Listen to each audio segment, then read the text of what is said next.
sisilipin lang muna natin uli ang performance ng aking kalan. Kasi ano ito eh, tinetesting ko ngayon kasi sa ngayong September 27-28 naimbitahan ako na na ide-demo daw ito ron sa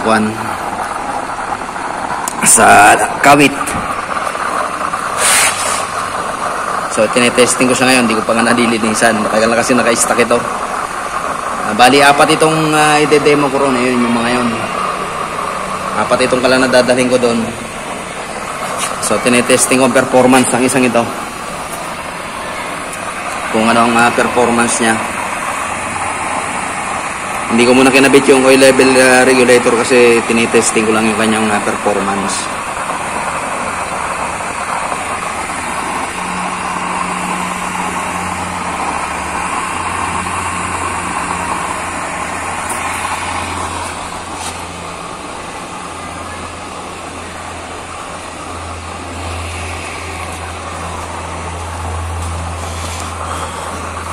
Okay din naman. Parang pwede nang dalhin papunta roon. Matagal na itong naka-stack rito.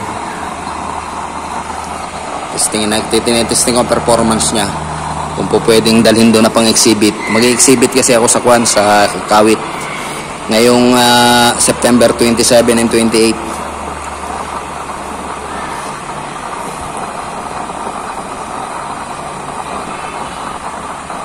Itong mga to hindi ko pa uli na testing.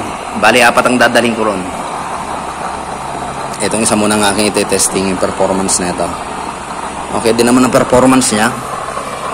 LPG mode din siya.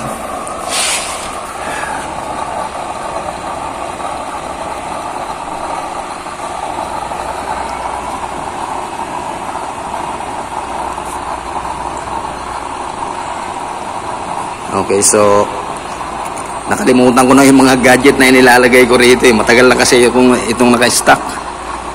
Kaya tinetesting ko ulit kung ano talaga yung mga panlagay sa kanya, kung ito o yung iyon o ito. Marami akong mga panglagay dyan eh. O iyon. By the way, ito ay design ito with splash proof.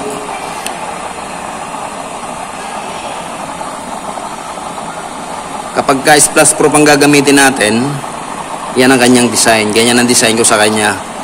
Ngayon kung hindi naman mag-i-splash proof, kung hindi naman magpapakulo, ito ang inilalagay ko dyan. Tingnan natin ang performance kapag nilagay natin yan dyan. By the way, ano nga pala ito yung kalang ko na ito? Wala itong center nozzle.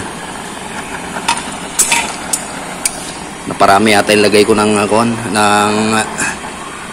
mantika. Pagka hindi gagamitin yung splash proof, ito lang yung nilalagay natin dyan. Yan, ganyan lang yan. Blue flame yung loob. Medyo marami nga lang ang mantika. Mamaya subukan ulit natin. Papaubos lang natin yung mantika niya. Masyadong naparami yung pagkakalagay ko. Kaya nagtatalsikan sa labas. For the meantime, ito na lang muna yung splash proof ang gagawin natin para hindi tumalsik. Ito yung splash proof lang muna ang gagamitin natin. So yan, pagka splash proof, ayan ang kanyang performance. Hindi yan mapapasukan ng tubig kahit nabuhusan natin. Kahit na mabuhusan ng ibabaw niyan. Aprobado ko na ito, na-testing ko na ito noon eh. Kahit pa mabuhusan ng tubig yan, wala effect dyan. Hindi. Walang chance na pumasok ang tubig dyan. So okay din pala itong, okay na itong isang to. Ang ite-testing ko na lang sa kanya mamaya ito. Kasi ito, pag hindi splash proof ang gagamitin ko, yan, ito ang pinalalagay ko kapag hindi magpapakulo. Ngayon kung ang lulutuin natin ay kukulo o bubulwak, itong may splash proof ang aking ginagamit. Itong may sunflower mode LPG, parang sunflower yung apoy, nakakatuwa.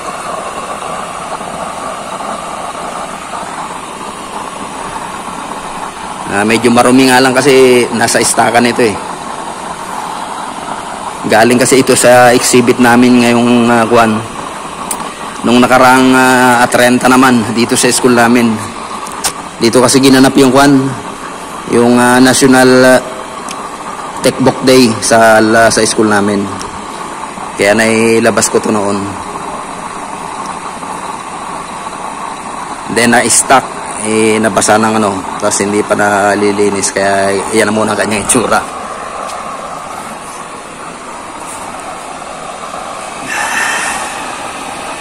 Okay naman ang performance niya. Ito pang lalagyan to ng oil level regulator. Hindi ko pa naiayos yung buong setup niya.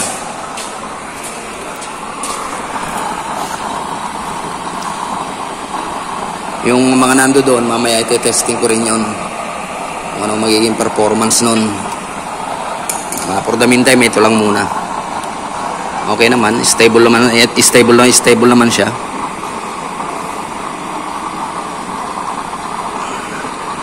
Napakaganda ng apoy na ito. Talagang masosolve ka sa performance na ito.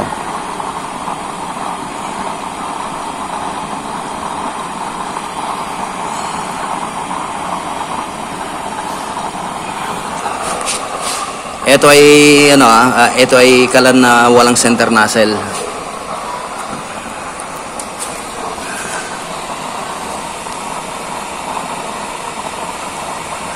Dinadry run ko kasi sa 27 and 28 magi-exhibit kami sa Kawit, Cavite.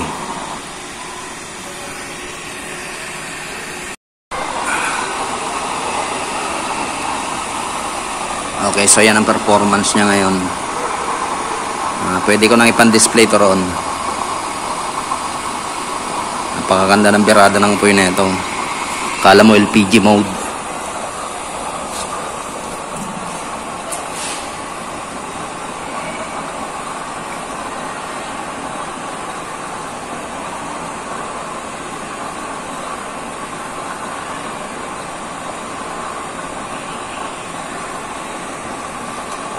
Mamaya marami pa akong ite-testing, kaya lang hindi ko naman i-charge yung battery ko na ito. Bahala na mamaya kung saan nabutin. Mamaya ito naman ang ite-testing ko. Tsaka yung dalawang yun.